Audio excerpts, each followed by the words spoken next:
All right, guys, welcome back to another episode of the Shoreline Shit Show. Again, I'm Shawn, that's Jim, and we have the GOAT with us, which is Greg. I'll let him introduce himself. Don't shake your head. Listen, we all know it. Everybody in this club chases you. We'll get into that in a little bit. I'll let him introduce himself a little bit, how long he's been fishing and all that stuff. This is Greg right here. Introduce yourself. Give a little background. I'm Greg Bottomley. Been fishing all my life. Live, breathe, eat fishing. I could contest to that. I've only known him for about a year. Been in the tournament game probably 35 years. Ran East End Bassmasters with Brian Sharkey for over 30. Been fishing Long Island forever. That's about it. Just I'm going to jump into it right now because how long have you two known each other? Because I've only honestly known him for about a year. I've known Greg now for, I think, almost 3 years or 4 years. Because you fished the Long Island Bassmasters too, right? Like, yes. They're all started though. They're opens. Yeah. They're opens. Okay, so I'm going to have to jump into it. First, I'm going to say thank you because me coming into a new world, not knowing a lot about what you guys used to do, probably these two sitting here have been the most open, forward, tell me what to do, tell me colors, times of year, when to fish, where I should fish, sending my daughter with me, catching fish. Again, thank you guys very much for that. How does it feel to get the title of a GOAT? What I mean by GOAT is, and I pretty much came into it because honestly, I'm not gonna lie. There's 15 of us, maybe tops at any given point of any tournament. Some guys fish with us, some guys don't. They in and out of tournaments. You were always on the top 3. I'm going to say top 2. Fuck it, we'll just say top 1. Every tournament, you seem to be consistently in the top. Like, do you feel different, or should I say, keep going up to a tournament and having people wanting to beat you, or does that drive you to fish harder that day? It strives me. I have the drive to always win. I'm super competitive. I'm very competitive. Even when I was fishing with East End, I was always top 3 guy. I was always in the top 3. So this is nothing for you. It's not. I don't feel it like when I go into a tournament. There are. I don't want to be beat. Of course, nobody wants to be beat because I'm competitive, but I really enjoy the sport. You have to understand how fish relate to structure, how fish move during the year, the time of the year, the barometric pressure. I put my time in. But that's what I was just about. What time do you really put in? Well, before every tournament. Believe it or not, you guys think I'm up there 3 times a week before a tournament. I fish 1 day a week. One day before a tournament. But for how many hours? Yes, there are times when I'm out there. If I can't hone in on a pattern of what the fish are doing, I could be out there for 12 hours for that day. Sure. So but it might not be fun during the day. But I can go out. My normal fishing day is an 8-hour day, but if I find that I'm not on the given pattern, and I don't always find the pattern. I have a good partner. He's a very good partner. There's days when I'm not on the pattern. And he is. Which helps having that secondary person on the boat. Yeah. We complement each other very well. There's days I'm just not hooking the fish, and he help fish something that I totally won't throw. And he'll be like, starts banging them. But we've had a couple of days like that in Maine, where you would throw him something and I was throwing eyeball stuff. Eating on fish. And they're just, and I'm getting lucky. That's skill. and it's the years of fishing these lakes. I fished these lakes in every type of condition. So you've seen them with every year. We've rotated these lakes in our tournaments. So every different season of the year, I've been on these bodies of water. Have you seen a difference through the course of years? Oh my God, these lakes have changed so much. I mean, for the better or for the worse?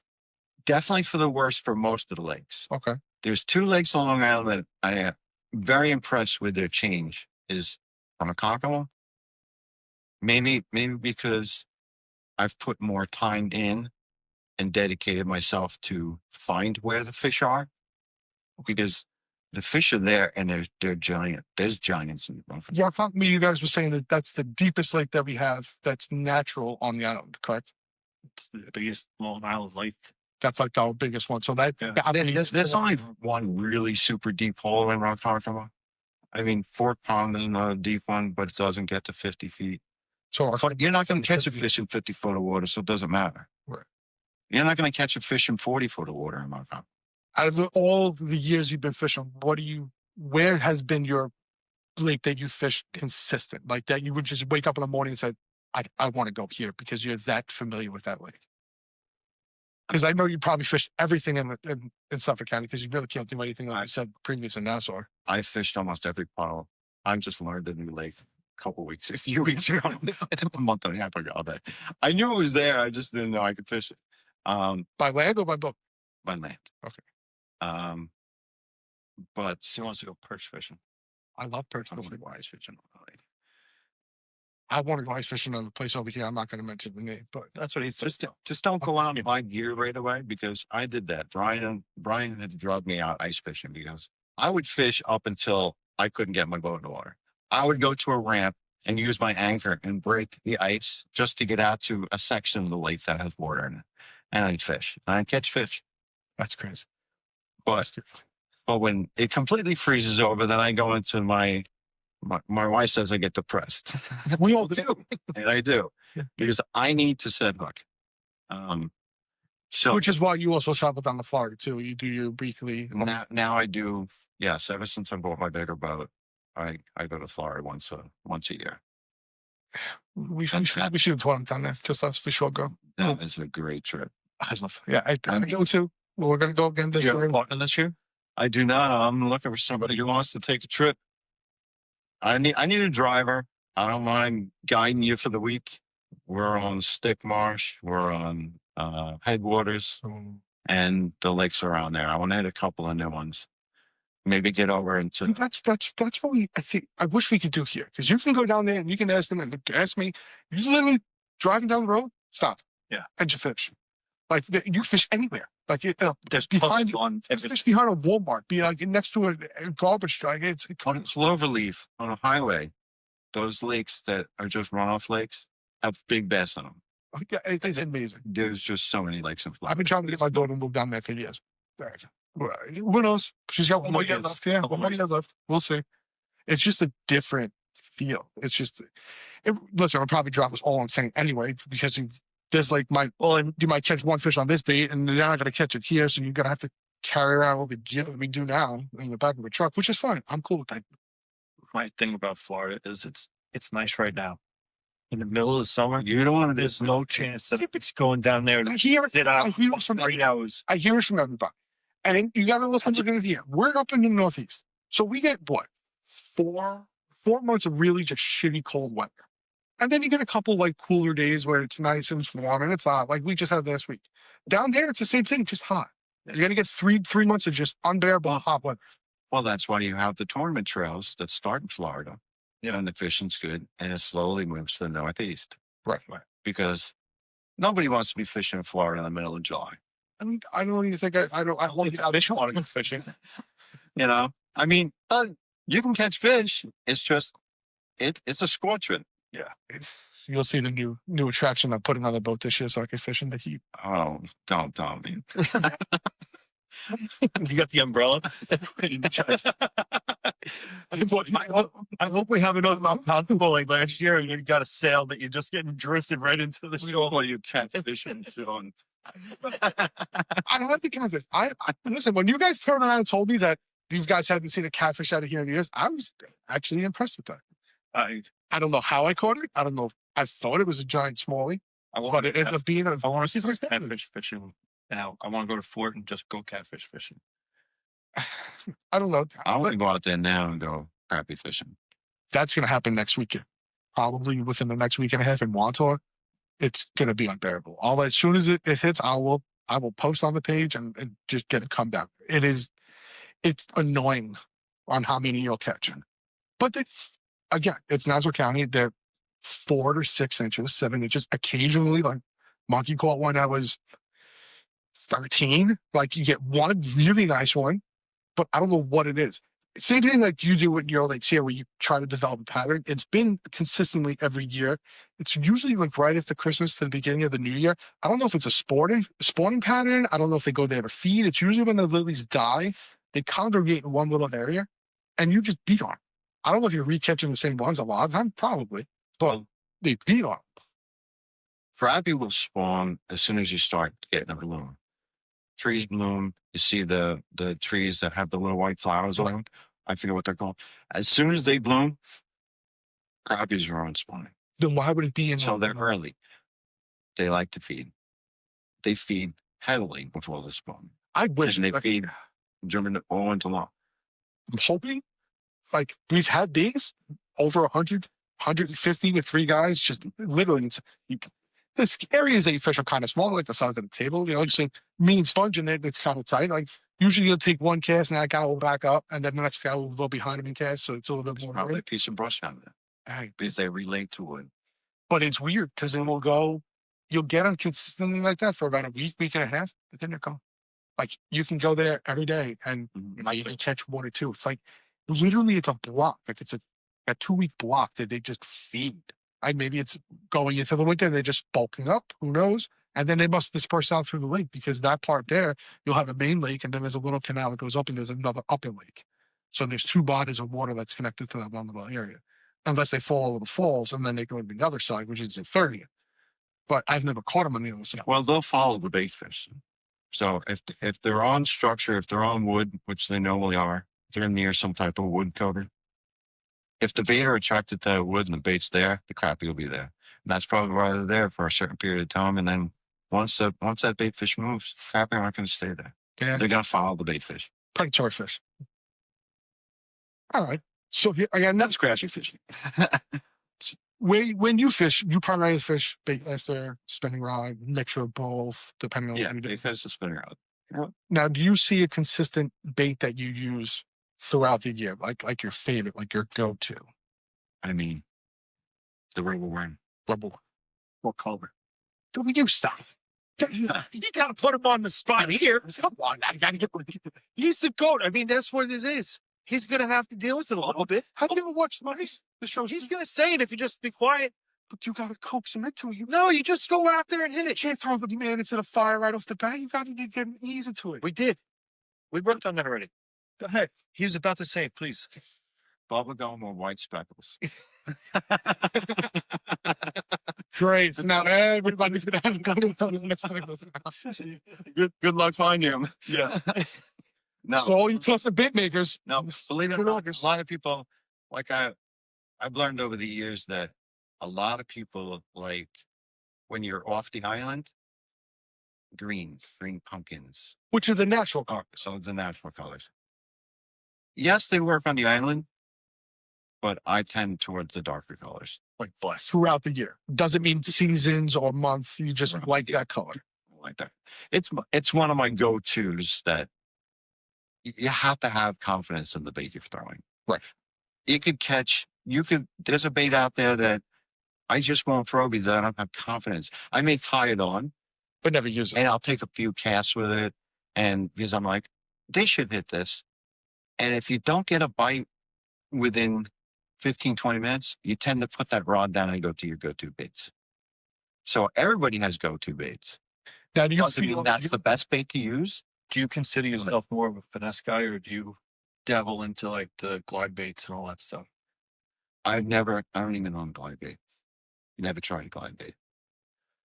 I was dealing with our buddy, Dave came to the house, to the shop to check everything out. These guys with these glide baits, it's crazy. So Dave's a no $500, $600, $800 for glide baits. I'm not doing that. But yeah, give me that I'm not 15 fucking- Me, I'll tie an $800 glide bait on it. Yeah, I'll get a 32-inch pickerel to bite it off. And Well, he said that. He said he's lost one, and then went back like 2 weeks later and saw it, and then like walked in the water and actually got it back. There's a couple in those places that he was hitting It's close to you. that they kind of broke off, and he's waiting for him to get the water to get a little warm so he can go swimming. Oh yeah, no, I ain't good. I've had a tournament where I actually found a lure in the water, crankbait, and I was like, "It's a neat color." I tied it on, and I won a tournament on. Oh, that's crazy. That's it. Yeah, Whoever was fishing that knew what he was doing. Knew what he was doing. so now you also do saltwater fishing too. You dabble in the I saltwater. definitely, yeah. Do you find like in our saltwater market, because that's pretty much where I came from, it's a lot of the match to hatch. So like if you're striped bass fishing, you're going to use the bunker to catch the striped bass because that's what they're feeding on. Do you find that to be the same in freshwater? I do, but then again, it depends on the time of year. Right. You know, Because we know that the bass are probably feeding on the small sunnies, the small crappie and stuff like that. We can't fish live bait and our stuff. Do you find using a bait that's similar to that? as long as it's in the color pattern, like what it is. Like if there's a lot of bluegill on a lake, you're using bluegill colors, or if they're pumpkin seeds, they're a different color. They tend to have that orangey tint to them, that Yeah. color. Or just like crappie. If there's a lot of crappie in the lake, there's lures out there, plastics, crankbaits That has that color. that have those colored patterns in it. Sometimes it's just a trigger of a fish. So they'll see those colors, and whether it looks like a crappie or not, More of a predatory instinction, you know, I'm hung out. Let me eat it. yeah. Cool. Now, on the island, I fished with you in Ronkonkoma, the Fork, Hidden, all these places that we fish. And we've even, you guys have gone to Manpack. I've went with him, never went with you guys together. The upstate fishing world to the Long Island fishing world, do you tend to throw the same baits? Yeah. Or, so like when you're up in Manpack, which is a very clean, beautiful lake. I love it. I wish we could fish it all the time. And like even Kent, which is very close to it, that we fished this year, which I did phenomenal on. I got beat up on fucking everybody. But it was like the best day I had fishing ever. But that lake is just choked with fish.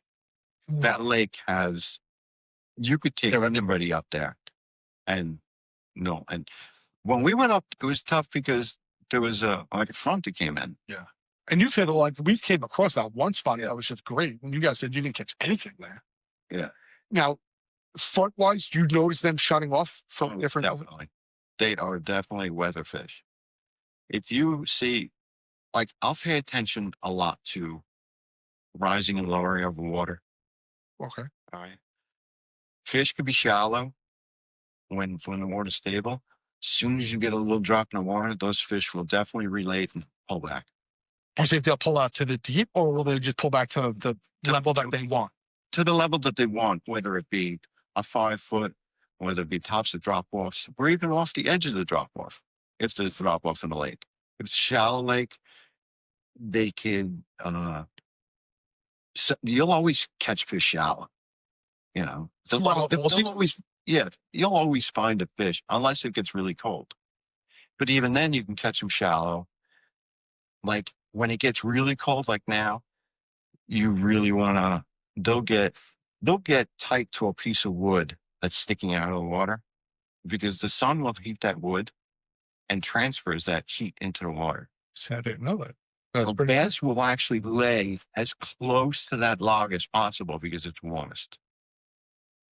Rocky banks.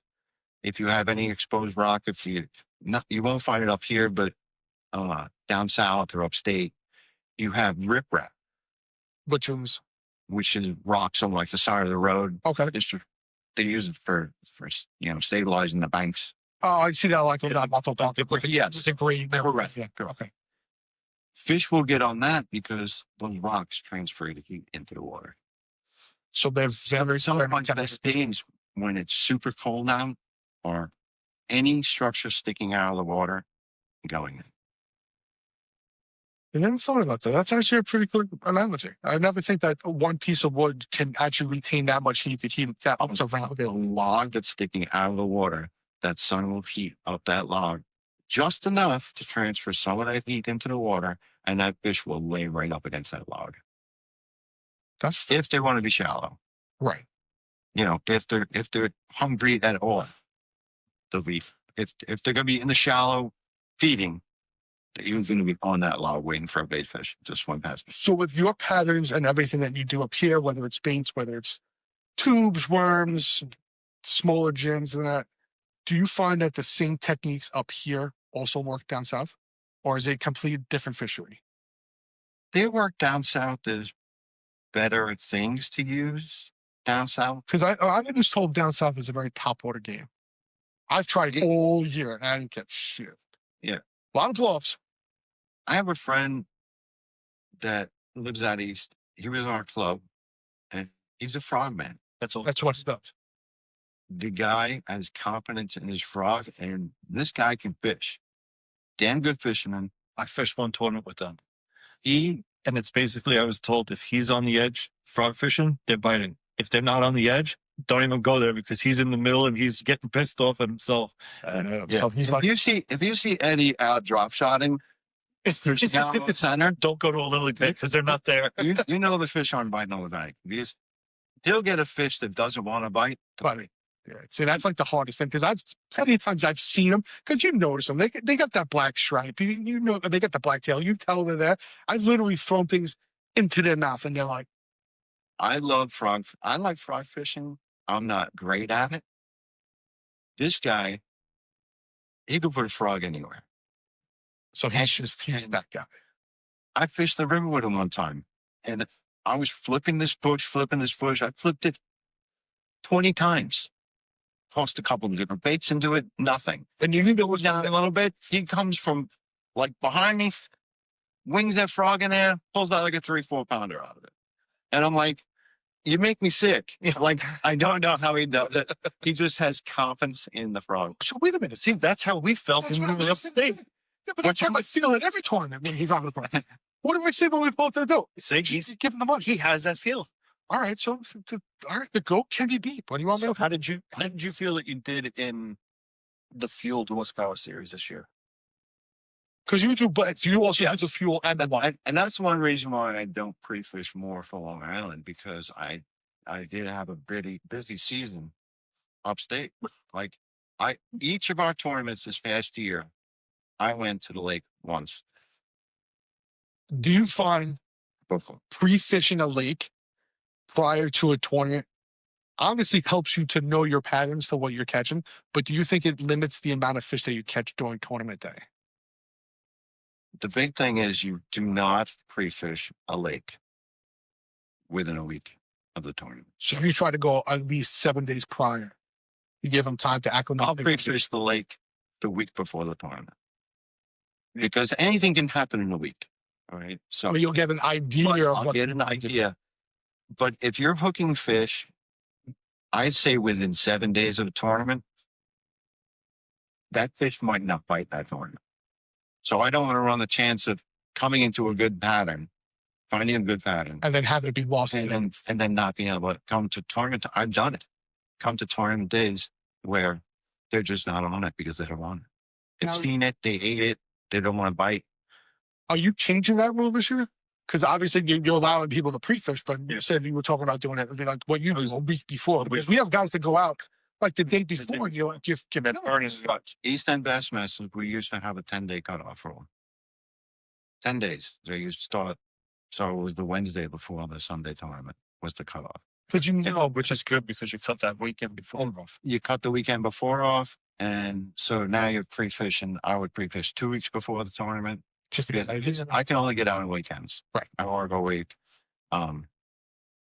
But it definitely helps the fishery. And the one thing that was tough to, we never had to, everybody abide by the rules, but it was, if you get caught on that lake, you're done for that tournament. you're done. Done No. period or just done? No, you're done for the tournament. You can't fish the tournament. Listen, that's understandable. Like if you can't. Not saying Some people didn't So- go out, but I'm talking because who's going to go out and really check, if you're out and, hidden, who's going to say you didn't go out there and, before the tournament, Yeah, but 90% you of the just- shit we do is you just trust the guys Right. to say, that's it's just a club tournament. Yeah. that's why you allow certain people in, and you can get a judge for it, and that's why you let you're not fit. Like you're just being so literally, we're not competing for thousands of dollars Exactly. throughout the course of the year. Yes, you probably gain that much money, but our tournaments are not that much money. $200, $300 max. Like because if you win the lunker and then you win the first place, then it's a combination. Like I mean, These guys take it too serious for such little amount of money. I don't get it. That's the drive in me. I take it too seriously, and in a way, I don't like it about me that I do it that way. I like to have a big bunch of guys. I want the club to be as big as possible, not so I can win more. I just like fishing against guys. I just like competition. You like the competitive portion. I like the competitive portion of it. Which I love too. Every time I show up, it's a donation. I say, I know it's a donation. I feel bad that people feel that way. And I feel bad that some people won't fish. See, I think you're taking it the wrong way. Because they feel like it's a donation. See, but I feel like you're taking it the wrong way. I actually just had that conversation with one of the guys this past week. And I was like, hey, because I was trying to get him and his father to join before the 31st to get in on that giveaway. Oh, okay. Early registration. And he's like, yeah, I don't know. He's like, I think I might just try to like maybe do one if I come out like for an open. He's like, I'm really got to try and get better at it and like get more into it. He's like, I like hanging out and everything. He's like, but donating every time. And he's like, it's just not working. I'm like, if you don't come out, you're not going to learn. I was like, just come out with me a couple times ahead of time. Like, I'll take you out. Let's go through something. Like, But it's I not even that. It's not even like that. Finish. But you got to get out. that's what I said in the beginning. Did he have to turn around and be like, hey, I go to you every time we should. Yeah. Like, where do you think I should be? Like, I'm not telling you, give me your spots. Yeah. Like, give me an idea. Like, what'd you say? Take Ari over there, give her the green, finish that point. I guarantee there's a fish on it. I'll let you go there first. It's not going to be a monster, but I'll let her be your first fish. What happens? You go there, she throws the fish, didn't listen to me, whatever. But you did have a fish on, we saw her jump out of the water. Yeah. So it's like, how are you going to get any better? Right. I'm not fishing with people who are better than you. I don't mind helping people. Right. It's not like you're going to handle them. Ask me questions, but I'm not going to tell you the bait I'm using. I'm going to tell you exactly what angle to cast at this structure. Which is on the What if I bring my boat like right next to you and we can cast together? Oh, that's That's heightened in its mode. It's not very friendly. Pre-fishing, I don't care. no, but it's like these people don't realize like we're not out. Yes. We're not out all just for ourselves. Like there's plenty of times. How many times we were on keg? And I was like, I called you personally in a tournament. Come on over. Get over here because I'm beating on them. Granted, they were all thanks. But who's not to say that there's not a 4-pounder who's sitting behind them? I don't care. I'm first person. I drive by you guys all the time. How you guys doing? Like nobody's ever given me like the asshole vibe. I'm the asshole. So generally, but no one has been There's not many. standoffish. Should I say? No one's ever been like, I ain't telling you shit. 90% of the times you've given me baits. Hey, throw this today. You'll have a good day. There's not many people that can beat you on the assholeness. But we're not. Yes, you have to have. We're going to get an award this year. I can win something. Yeah, we thought we had an award for you, which is sharkfish, but you lost that one too. I don't think we're going to win this one. And you never got disqualified, and that was the other award that you were supposed to win this year. Because he didn't open his mouth. He knew I had Achilles on the boat. So the cooler. He even said, "You're not going to catch anything with that." But what happened? I caught a catfish. So I saw a bait that I saw a one of the elite pros. He posted something about this bait that he uses to go catch catfish down south, and now I want to try it up here. I'm bad. I've only caught like You take- 4 or 5 in my time life. You take a chicken cutlet. Bologna, salami, chicken. Really? Dude, he's got chicken cutlets. He's cutting up slithers. Oh, You take up like slithers of like chicken cutlet, and you take like strawberry Jello powder, and you put it in a fucking Ziploc bag. is that the guy with the lime green rods and the orange rods they fish in the bank? Because he does the same thing. See, it's like He takes that. packets and all that. Yeah. He throws it in a bag, and he's like, "Wait, let it sit for 2 days, Oh god. and then you go fishing with it." Oh, But they have like huge catfish tournaments down there. Like, yeah, but what are you catching up here? Catfish are like 3 pounds. As a I just want to go and catch one like that. This is just the point. as a kid, I learned how to. My fishing career started on it. My fishing hobby started at a Spring Lake golf course. Tide fishing. No, just regular. I would go down there with a kid. Anything I didn't catch. I wasn't going after anything. Anything that would bite, I was happy. Because I used to sell golf balls at the golf course. So that would pass the time. Then I met this guy. I'd met a bunch of people that lived in the area, but they would be crappie fishing, catfishing, using chicken, using liver. That I've heard. Chicken liver is like a Yeah. huge big thing for him. But I met this guy who was a correctional officer in Nassau County, and he lived in Middle Island, and I just met him just fishing constantly. You know, he'd come down. He taught me how to fish. He says, "Oh, try this, try that," and then, of course, he was stuck with just what he did. And then I was out fishing, and then he just didn't like me anymore. Really? As a kid? you were Joe as like 10 years old, Joe running around catching fish? Nobody likes you after a while. I did something really. Yeah. You know what though? I'm gonna do I something. I come off rough, like I come off as someone tough to talk to, or people just don't like me. think it's more of an intimidation factor. But it's Because they know that, hey, listen, they have to get to know me. they come up, and I was the same thing, but the first thing I said to you, I'm like, who's the best? Because that's the person I either want to watch, either want to learn from, or try to beat. And all of the three. And you first said from day one, like, you're going to have a tough time with them. And I'm like, well, fuck it. Then that's When what I first got into East End Bass Masters, I went up to Fish University for one of their fishing expo, fishing university deals. And Fish University, I was sitting during lunch, and there were like 3 guys sitting at a table for lunch. Right? And I had these jackets, and they were really cool jackets. So East End Bass Masters. Who are you guys? I was like, Long Island. So where are you guys based out of? Oh, based out of Hampton Bays. I said, oh, you taking any members? And they're like, oh, well, we got to see. We'll take your name and number, and we got to vote you in. And I'm like, I walked back, and I was like, these douchebags. I'm like, vote me in. Plus, I'll give him that though. You're the only person I've ever met in my entire life to show up to every event, blasting freestyle. Every Love it. And grew up to it. I put, you listen to freestyle every day. So that's why Sponge is dying to fish anywhere near him, because he just wants to hear freestyle. Because every time we go fishing, it's either freestyle Monday, freestyle Sunday, freestyle Friday. No matter what day it is, it's freestyle after it, and it's freestyle all day long, which I don't mind because I grew up on it too. It's just hysterical to not people who don't know you or your attitude or the way you fish are intimidated to come up to you and ask you questions. I don't care. I went up to you right away, but hey, what do I do? Like, I don't know this. Like, I didn't even know you could put a boat on Long Island until last year on Freshwater. These guys in East End, when I first joined, they were a lot better fishermen than I was.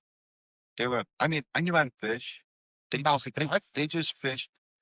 Maybe it was the lakes, because I never was able to gain access to some of the lakes they fished. And it really expanded my horizon. And I fished with, I was always a boater. I mean, I fished out of a Coleman Crawdad for years.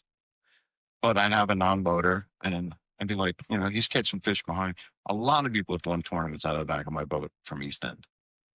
Because they fish. I mean, angler for angle on that. Yeah. So it's 2 people per boat, but it's on team. But there's co-anglers. Those are the guys that don't have a boat. And in the morning, draw a hat. Oh, so you don't know who you're fishing with. You don't know if you're fishing alone or if you're getting a partner. I didn't know they did that. It's actually a pretty cool idea. And it's great because you have that brings in guys that don't have boats that want to get into bass. Which we've offered how many times we all have spare boats if anybody wants to come down and try it. I mean, I may not be catching the fish. Like I've a lot of people want tournament on the back of my boat. I'll put you around. I'll always be around on the fish. You just want to have a home film. Right. That's understandable. I've done it to you plenty of times. Or I'm catching the smaller fish, and the guy from the back of the boat is just using something different that I've never even tried, and he's whacking big ones, and I'm like, "Oh, nice one." You don't know one of those big. Oh, trust me, that's how you learn. 100%. Look at it. If they don't want to tell you, keep an eye on it. Yeah, I said this from day one though. Even when I first came in and you guys first opened arms, let me in. It's $50. It's $60. Like, what is everybody really like? I understand, like, if we turn around, hey, it's $500 boat, and I joke about it all the time. I want to go fucking 10-1 odds on him for angler of the year next year too. Nobody wants to take the bet, but we don't really do it for the money. Like, it's not. Granted, it's great. 90% of the times, what you win pays for what you're getting out there. It's not like you walk away like, I'm going to go buy a car. Like, you win $150. It probably costs you $200 to get them on top with gas, fuel, food, cigarettes. we're in the same boat. Like, I don't understand why everybody thinks their panties in up there. Like, I just don't understand it. And I fished a lot with New York State. I used to fish the New York State bass chapter. Which is all Which of is them, sir. All of New York State's tournaments that they held upstate. And there would be like 5 tournaments a year. Brian and I used to fish. You can lead a dolphin just on dozers. Yeah. And you get put on the back of these big boats and get taken around. And I learned a lot from those guys too, because you're fishing against a bunch of different people. Right. You're Everybody fishing has their own style. different people. And those guys up there are all usually local, so they know those bodies of water up there. So you're learning a totally They different. know what to use. They know what to. But I've also been on the back of. I was on the back of CG's boat, who owns Titech Baits and Tackle. Okay. I was down in Tennessee, and I fished a couple of bass opens, and I was the first one with 3 fish in the boat. And he just turned around to me and he goes, "You go fisherman." Yeah, it's Super nice guy. See, that's what I feel like you're always going to have, no matter what you do, whether it's fishing, hunting, where you're always going to get that one, like, really asshole. I'm more of a joke around type of asshole guy. I want everybody to smile and have a good time. I keep chinless. There's been plenty of times I've gone out there, caught one. Dude, we went Father's Day. I put in like 900 inches of pickerel. Like, I just want to go out and have fun. Like you, I don't get many days to fish. So when I want to go, I really fuck $50. It just hit them. I don't give a shit. Like, I don't care. It's pretty much for the club anyway. They pay for all the stuff that we do. It's just like I want to be able to weed guys out, and I'm not saying we have any. I want to be able to weed guys out. And like you said, like those guys like stupid. Like you just felt that bad vibe. I don't know, man. I just. How do you weed out the assholes, like the real assholes, not like me? Well, you don't want to weed out too much because you're working with a limited amount of guys already. Unfortunately, So sometimes you kind of deal with the assholes and their stupidness. But I mean, Yeah, but then it makes it not a fun time. Like, it's every group, everybody's different. every group's got an And asshole. I- I mean, we got one. Everybody's. You're not going to get everybody on the same page about everything. listen, I know that being in the own business, you're never going to make anybody. Everybody has. That's why you set up bylaws and you set up, this is the rules and this is what we go by. If you want to fish, Do you think anything should be added that Jim should add to the club? That like maybe a rule on, because we talked about a lot of stuff too, just to pull in more members, like the newer guys, not like the OGs, I'll call them. Yeah. Like the new guys that want to come in knowing like that same situation that you have, that they don't want to fish against you, knowing that shit, this guy's really fucking good. Like it's a donation. Like we talked about the handicap rule, like giving this guy, say, start off with 10 inches or 12 inches and then see how it goes. what? I got to throw out 2 tournaments a year. Is there a rule that you think that should be applied or should be added? Or like, how do you think, knowing that technically you're the top of the line, how do you pull in younger people knowing that they're going against people that are really good? Like, do you give them a handicap, the new people, for the first year? Do you, how do you make everybody happy? I don't feel that there should be any type of handicap. I put my time in. 100%. I wasn't the top of my game when I first started. I spent my first few years of East End Bassmasters. I wasn't in the top of the club. I donated every time. All the upstate tournaments, I donated almost every time. So then pretty much these people have to stop because They have to learn. They just have to put time in the If they water. want to do it, And if they if really, they really want it, then they got to try it. so then just got to keep pot commitment. It's just how things. It's either you're in or you're out. Whatever. I think maybe if we were to open it up into more of a discussion, like maybe if our meetings got a little more action throughout the year. It's trying to get meetings actions when you only really have like 15 members. Like, yeah. Right, but even if you but you can. even if you bring the guys out, little simulators. and even if you had Teaching someone how to drop shot, teaching the different ways to drop shot. See, that's awesome. just tying a drop shot, teaching the guy how to try it. I see it as this. I think it's great. I'm more than willing. Granted, there's not a lot of people that can go into the saltwater world. Like I said, you put your 40 years time in freshwater. That's my bread and butter. You want to come out black fishing with me? You want to come out fluke fishing with me? It's a very different world. I'll humble most people. Yeah. Just like when we go freshwater, you will humble most people bass fishing. It's just what you were bred and what you love to do. Not saying that you can't come out black fishing and I just have an off day and fucking kick the shit out of me on it. It happens. It goes verse ways. I call it the little giant syndrome. Because it's like, there's just, you gotta beat them just that one time. I know. One time. And it's funny because when you win a bunch of tournaments like Brian and I have, Which has been your partner for how long? we're waiting for those days to where I'm waiting for that guy who the guy who doesn't really know a lot about fishing and have a better day. Get them. Which you wouldn't get. Why don't you say? Which you wouldn't be upset about. No, I don't care who wins. I want to win. Yeah, I just want to fish. But I love the competition of it. I love knowing that. And I beat up myself when I leave the lake and I'm like, damn it, I didn't do good. Or I missed that big fish, or, you know. See, I think in the meetings, I think maybe we can have a spot where it's like the top 3 guys maybe discuss what they used. Oh, I'm sorry. To a certain extent. You don't have to go like, let's just say I used dark color drop shot. I used a crankbait. It was bright. It was natural color. I'm not saying If I'm all about that helps the other guys start coming back, maybe that's a way of trying to make it grow, because I'm not saying that it won't. I think it will 100%. because it's not going to hurt. It's not going to hurt you afterwards, because we're not going back to the lake. There's some baits that I'll use that someone will never throw because they just don't have confidence in it.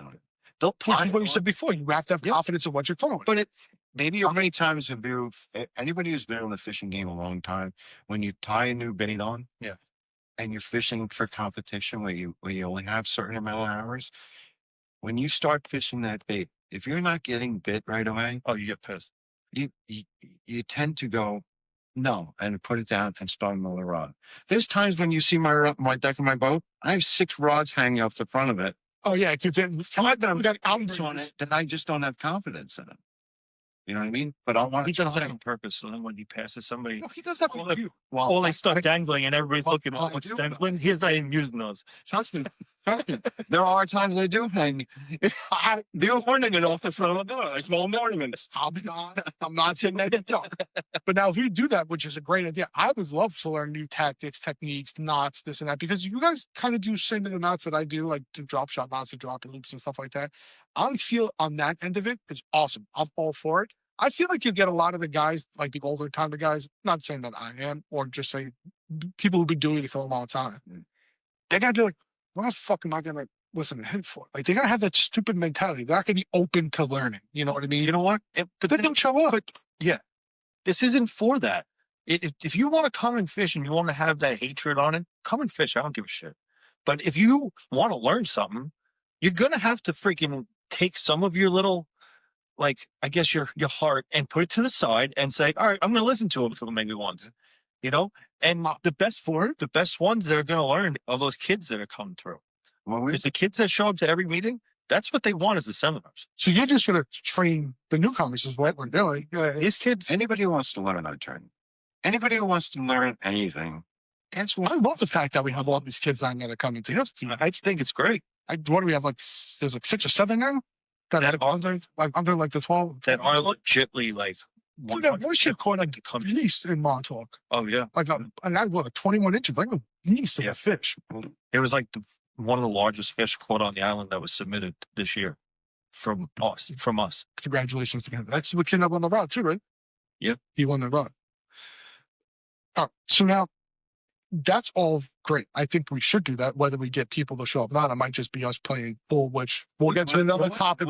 You have it at one of the meetings. You don't schedule a special day for it. One of our meetings that we have normally, you go, okay, stay an extra hour. We're gonna have a little seminar on, wacky worms or time drop shot, drop it. Everyone's there. All right. See, like, oh, well, we're telling that because that's perfect. Because the way you tie your drop shots, not the way I tie my drop shots. You tie directly to the hook, where your hook is stationary through the knot. I leave myself a small little dropper loop so I have more action in the bait. So like, there's ways that I do. That's more of a saltwater way. Right. So instead of me trying to Time like a drop a loop in that. very small drop loop, so I'm like, the hook can still move, but it has more action because the way I see it, which I don't think it's right or wrong, it's fishing. Right. But that drop loop is sitting there and that hook has that small little standoff, it only does what the line wants. Yeah. Because you're jigging the line. I figured with a small little drop loop, now I have more action in the bait. Right, but now the free thing. now makes that bait sometimes drop all the way down, and Right. now it's not sitting straight in the water column. Right. You kind of want that, But this is the thing. especially on a jump shot. And the other thing with those loops is there's that split second you're not going to feel that bite. Because it's When your hook is tied to the line and it's directly out, and it's also how you rig your bait on that hook, right. where you're connected to the line instantly.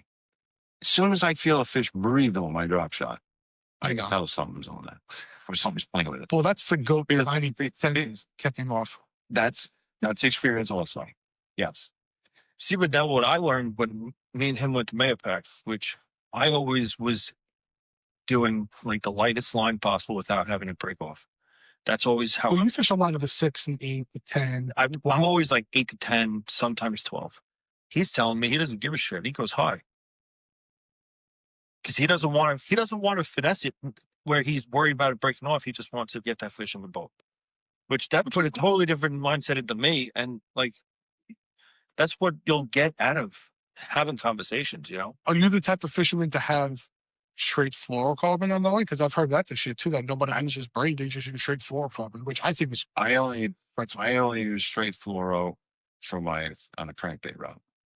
It's the only rod I use straight. so you like braid. I am strictly an old school mono, trilene XL for my spinning rods and XT for my bait casts. So you use no braid at all I use some braid, on certain Wrong. for sunburns.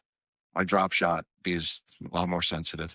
And it also, the rod helps type of rod you use for a drop shot. I'll do a braid 2 liter, obviously. See, I've watched it. Like, I've watched all these videos where guys are like, oh, you gotta use braid. And I understand now the whole reason of the 65-pound braid and these lily pads, because I'm not putting my boat in those spinning lily pads anymore because I'm not getting stuck. So I understand now you gotta rip them through. But then I watch guys that spend all this money on just filling the spool with fluorocarbon. Like, that's like a waste of money, like in my opinion. But I guess to each his own, because if that's the way you rub. Thing is you're never getting halfway into your spool. Right. So if I was to do fluoro on my bait canister, It's like a waste. my spool is small, so I do fluoro throughout. But if I was to do, like even on my braid rods, I put backing half my spool because I'll never get I'll never get to that knot. And if I ever do get to that knot, I go home and I change it to the other. So I get 2 rods out of one spool, one 300-yard spool. To each his own. He's fishing an old school way, and obviously all the old school shit worked. It's not like it didn't. Everybody gets all caught up on this new technology this new technology works. I've watched guys fluke fishing fish with killies. That's like a 80s and early 90s type shit. That's what I grew up doing, killies and squid on the same hook where the killie couldn't move. These guys fishing and they beat on fish all the time. These guys fishing all this scope. Don't get me wrong, it works. It's just that sometimes the new technology is not always the best thing to use for fishing. That fish have probably been there for 20 years or 15 years. They've probably seen everything, and old school just seems to work a lot of times. And that, like you said, And it's funny, over the years, you find yourself. I used to be a huge spinnerbait guy. Here's Brian. I had 3 boxes. They final made boxes just for spinnerbaits. I had 3 of those boxes full of different spinnerbaits. and you probably caught a ton of fish on. Ton of fish. You find yourself going towards other baits as your go-to baits, and you don't go back to those baits that you used to catch fish on all the time. I can't tell you the last time I threw a spinnerbait. Any reason why? I don't know why. You just have to. Every winter I go, what? I got to go back to that jointed Rapala. I got to go back to that spinnerbait. I got to go back to that rattle trap that I used to throw. I guess. Now you tend to find yourself being more of a plastic guy when you fish freshwater. You like the plastics, or you like the hard baits. So just depends on the Plastics or jigs. plastics or jigs. Yeah. I feel like a lot of people do that. I've seen you do it. From Long Island waters, Wow. I find that plastics or jigs are the go-to. Well, it depends on the time of year. Right, but it's weird because then you have, AKA the goat here, fishing with plastics. Then you get somebody like Dave that throws fucking hard baits the size of your coffee mug, Hard bait. 10 ounces, 14 inches. and catches. See, Like, they'll catch fish, but in a 5-fish tournament, he won't. It's he not. may, he may catch a big fish in that 5-fish. He may get the longer of the tournament for those in those, but for him to get steady 5 in 8 hours. I big feel fish like in 8 he's the hours. type of fisherman that's tough. he's not. We'll say tournament fisherman because anybody can tournament fish. You just sign up and go. I feel like his like it's kind of like the way I was in top water. You want that explosion, like that's the rush. His rush is taking. I don't care if I take 10,000 casts down one fish. That's all he wants. That's what he wants. He wants the beast. Where I saw like fuck, give me 40. I don't care. I just want to catch fish. Like, and It's a totally different mentality. Right. You got to. I saw my tournaments out aiming for 5 fish. I don't care as long as they're 12 inches or in this club 10. I don't even go out 10.5 fish in fish on my scale. It's not on my book. so you go for that. But five- I go for those 5 fish, and then I go, okay, now it's lunker time. Now I need those kicker fish. So if within those 5 fish I get some decent fish, that's great. I love it. The nice Go to those high percentage areas that I feel like I'm going to get my 5 fish here, and I like to get my 5 fish as early as possible, and then you can start upgrading. There's been plenty of times, especially in Montauk, where we all watch and I'm driving by somebody's like, going too far. He's just like, stop right there. Stop throwing the bait. And I'm like, like, stop going too far. And the next thing I turn around, like, where the fuck did everybody go? Brings back to already on fish. Yeah. All right. Well, this is the end of part 1. We're going to take a quick break. Some people have to take a leak and have a cigarette. Sing it time. Let's take a break and we'll see you guys in a minute.